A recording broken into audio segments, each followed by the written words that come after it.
নমস্কাৰ তোমালোকক মই মোৰ চেনেলটোলৈ স্বাগতম জনাইছোঁ।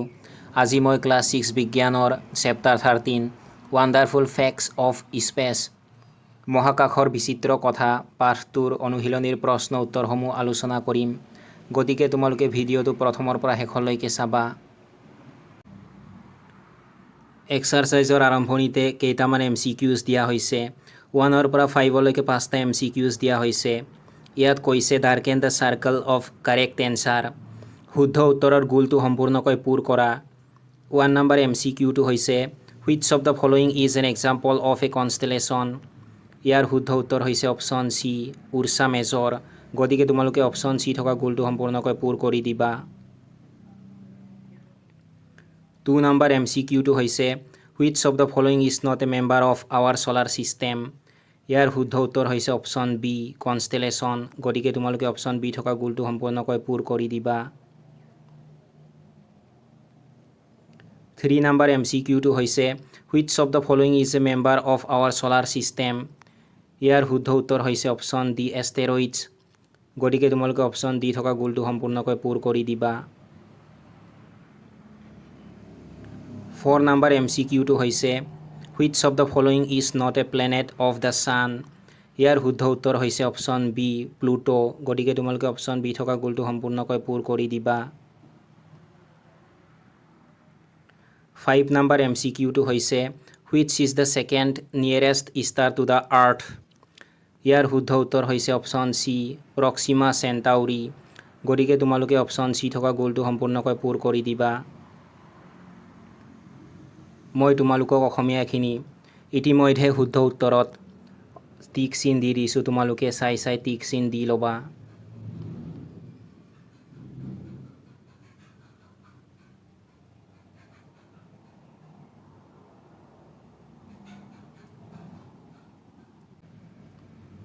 ছিক্স নম্বৰ কুৱেশ্যনটো হৈছে মেটছ দ্য ফলোয়িং।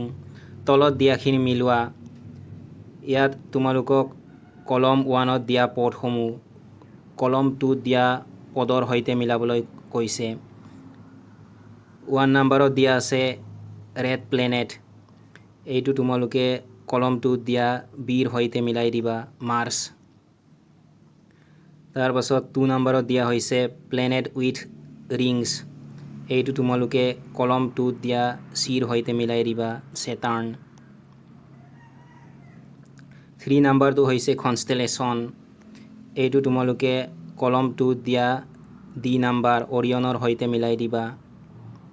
আৰু 4 নম্বৰটো হৈছে planet which is commonly called an evening star. এইটো তোমালোকে কলম 2ত দিয়া এ ভেনাছৰ সৈতে মিলাই দিবা। মই তোমালোকক অসমীয়াখিনি ইতিমধ্যে মিলাই দিছোঁ। তোমালোকে চাই মিলাই ল'বা।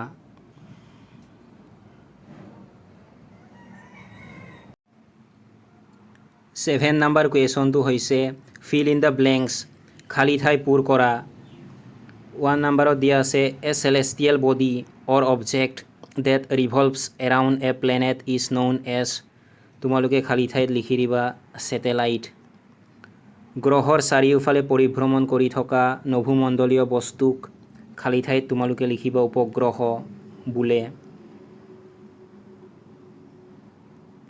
2 নম্বৰটো হৈছে asteroids are found between the orbits of Mars and তোমালোকে খালী ঠাইত লিখি দিবা জুপিটাৰ। মংগল আৰু খালী ঠাইত লিখিবা তোমালোকে বৃহস্পতিৰ কক্ষপথৰ মাজত গ্ৰহাণুপুঞ্জসমূহ পোৱা যায়। 3 নম্বৰত দিয়া আছে the star serious is located in তোমালোকে খালী ঠাইত লিখিবা কেনিছ মেজৰ কনষ্টেলেশ্যন। লুব্ধক নামৰ তৰাটো তোমালোকে খালী ঠাইত লিখিবা কেনিছ মেজৰ তাৰকাপুঞ্জত থাকে। 4 নম্বৰত দিয়া আছে the 8 planets in order of their distance from the sun are তোমালোকে খালী ঠাইত লিখিবা মাৰ্কিউৰী, ভিনাছ, আৰ্থ, মাৰ্চ। খালী ঠাইত লিখিবা তোমালোকে Jupiter, Saturn, Uranus and Neptune. সূৰ্যৰ পৰা দূৰত্বৰ ঊৰ্ধ্বক্ৰমত 8টা গ্ৰহ হৈছে তোমালোকে খালী ঠাইত লিখিবা বুধ, শুক্ৰ, পৃথিৱী, মংগল তোমালোকে খালী ঠাইত লিখিবা বৃহস্পতি, শনি, ইউৰেনাছ আৰু নেপচুন।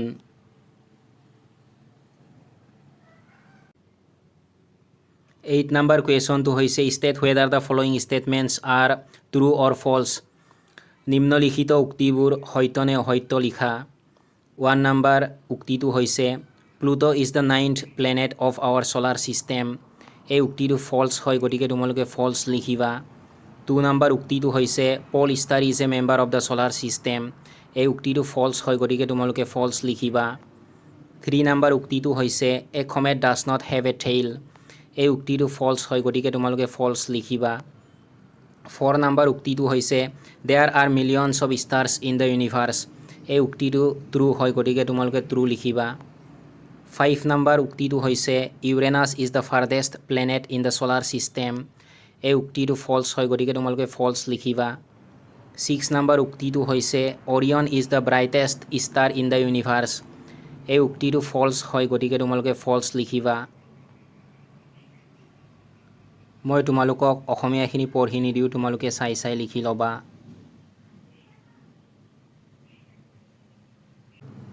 9 নম্বৰ কুৱেশ্যনটো হৈছে a portion of night sky with stars is shown in figure 13.16। ইয়াত কৈছে চিত্ৰ 13.16ত ৰাতিৰ আকাশৰ এটা অংশ তৰাৰে সৈতে দেখুওৱা হৈছে। ইয়াত কৈছে লুক কেয়াৰফুলি, ভালদৰে চোৱা, and identify the groups of stars that form the patterns, the big dipper and the little dipper. ইয়াত কৈছে সপ্তৰ্ষি মণ্ডল আৰু লঘু সপ্তৰ্ষি মণ্ডলৰ চানেকি গঠন কৰা, তৰাসমূহৰ ধূপসমূহ চিনাক্ত কৰা। ইয়াত কৈছে draw lines to connect the stars for this patterns and label them. এই চানেকিবোৰৰ বাবে তৰাবোৰ সংযোগ কৰিবলৈ ৰেখা অংকন কৰা আৰু লেবেল লগোৱা। ইয়াত কৈছে also' identify and label the pole star. ধ্ৰুৱ তৰা চিনাক্ত কৰা আৰু লেবেল লগোৱা। ইয়াত কৈছে you may refer to figure 13.6 for help. তুমি চিত্ৰ 13.6ৰ সহায় ল'ব পাৰা।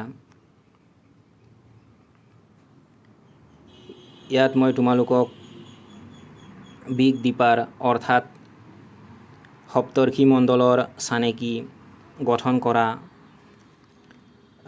তৰাৰ ধূপসমূহ মই তোমালোকক ৰেখাৰে অংকন কৰি সংযোগ কৰি দিছোঁ।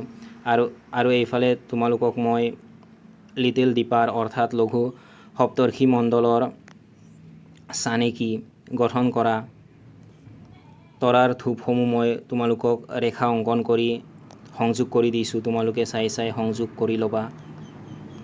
আৰু এইফালে মই তোমালোকক ধ্ৰুৱ তৰা চিনাক্ত কৰি লেবেল লগাই দিছোঁ। তোমালোকে চাই লেবেল লগাই ল'বা।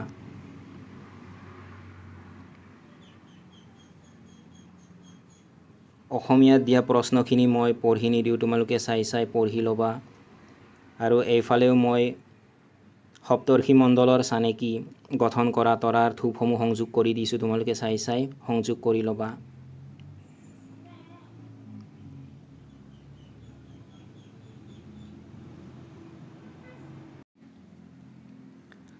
টেন নম্বৰ কুৱেশ্যনটো হৈছে a portion of the night sky is shown in figure 13.17। চিত্ৰ 13.17ত ৰাতিৰ আকাশৰ এটা অংশ দেখুওৱা হৈছে। Draw lines to connect the stars for Orion and label the star serious.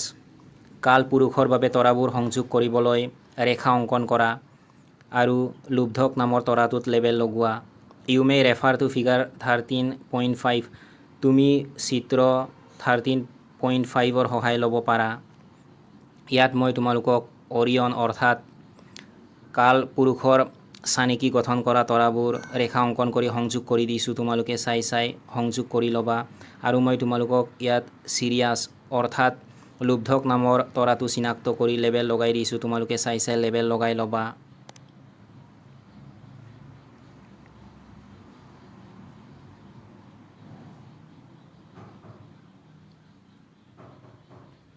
মই তোমালোকক অসমীয়াত দিয়া প্ৰশ্নটো পঢ়ি নিদিওঁ, তোমালোকে চাই পঢ়ি ল'বা। ইয়াতো মই তোমালোকক কাল পুৰুষ তাৰকাপুঞ্জৰ চানেকি গঠন কৰা তৰাবোৰ ৰেখা অংকন কৰি সংযোগ কৰি দিছোঁ, তোমালোকে চাই সংযোগ কৰি ল'বা। আৰু মই তোমালোকক ইয়াত লুব্ধক নামৰ তৰাটো চিনাক্ত কৰি লেবেল লগাই দিছোঁ, তোমালোকে চাই লেবেল লগাই ল'বা। 11 নম্বৰ কুৱেশ্যনটো হৈছে during a clear night try to observe the big dipper Ursa Major 3 to 4 times at an interval of 2 to 3 hours. Try to locate the pole star each time does the big dipper appear to move. Draw a rough sketch mentioning the time in each case. এটা পৰিষ্কাৰ নিশা 2 পৰা 3 ঘণ্টাৰ মূৰে মূৰে 3-4 বাৰমান সপ্তৰ্ষি মণ্ডলটো নিৰীক্ষণ কৰিবলৈ চেষ্টা কৰা। প্ৰত্যেকবাৰতে ধ্ৰুৱ তৰাটোৰ অৱস্থান নিৰ্ণয় কৰিবলৈ চেষ্টা কৰা। সপ্তৰ্ষি মণ্ডলক গতি কৰি থকা যেন লাগিছেনে? সময় উল্লেখ কৰি প্ৰতিবাৰৰে এটা অমসৃণ নক্সা অংকন কৰা। এই প্ৰশ্নৰ উত্তৰটো তোমালোকে এইদৰে লিখিবা। Answer: Yes, the Big Dipper appears to move in a circular path around the pole star due to Earth's rotation. ইয়াত মই তোমালোকক স্কেটছৰ এটা আইডিয়া দি দিছোঁ, তোমালোকে এই আইডিয়াটো ফ'ল' কৰি স্কেটছ বনাব পাৰিবা। ষ্টেপ 1ত তোমালোকে এইটো কৰিবা। Observe the big dipper and pole star at the first time point. Locate the big dipper Ursa Major. Use the 2 pointer stars Merak and Dubhe in the big dipper's bowl to find the pole star. Note the time, for example 8 PM. Sketch the relative positions of the Big Dipper and pole star.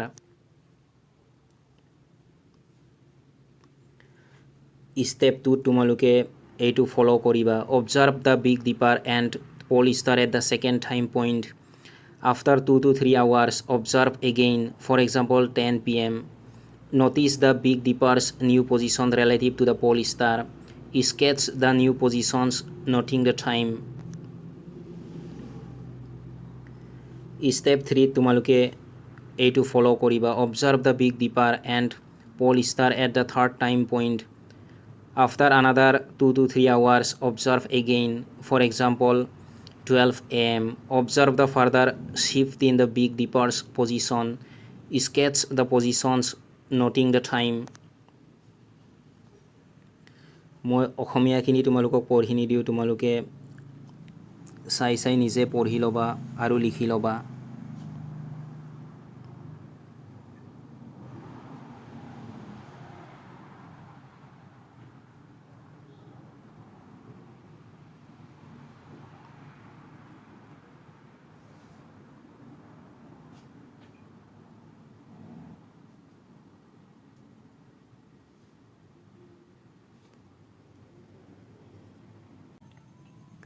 12 number কুৱেশ্যনটো হৈছে write a poem or a story thinking about the night sky. ৰাতিৰ আকাশৰ কথা ভাবি এটা কবিতা আৰু এটা গল্প লিখা। ইয়াত মই তোমালোকক ষ্টাৰ অৰ্থাৎ তৰাৰ বিষয়ে এটা কবিতা লিখি দিছোঁ, তোমালোকে চাই লিখি ল'বা বা তোমালোকে নিজেও কবিতা লিখিব পাৰা। কবিতাটো হৈছে star. Star, star, bright star, I look at you with my sister. You are so beautiful, your sight makes me cool. I can see you at night, at daytime you go out of sight. Oh star, you give us light and make us see at night. তৰা তৰা তৰা উজ্জ্বল তৰা, ভণ্টিৰ লগত তোমালৈ চাওঁ। তুমি বৰ ধুনীয়া, তোমাৰ দৃষ্টিয়ে মোক শীতল কৰি তোলে। ৰাতি দেখা পাওঁ, দিনৰ ভাগত তুমি অদৃশ্য হোৱা। অ' তৰা, তুমি আমাক পোহৰ দিয়া আৰু আমি দেখা পাওঁ ৰাতিৰ ভাগত।